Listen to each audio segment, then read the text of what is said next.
Hello everyone, how are you doing? This is MD Tech here with another quick tutorial.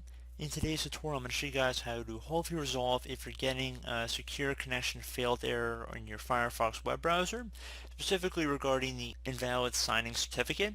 So this should be a pretty straightforward tutorial, and without further ado, let's jump right into it. So this tutorial is going to pretty much pertain to our time and date settings on our computer. So if the time and date are wrong, more than likely that's the cause of the certificate error. Now, if the website itself is having a certificate error on its own, well, that's the site's issue. It's not really your issue on your end. But we're going to go through how to resolve it if it is our issue and the clock is wrong. So we're going to start by just opening up the start menu. Just left click on the start button one time. Type in date, and best match should come back pretty quick with date and time settings. Left click on that one time.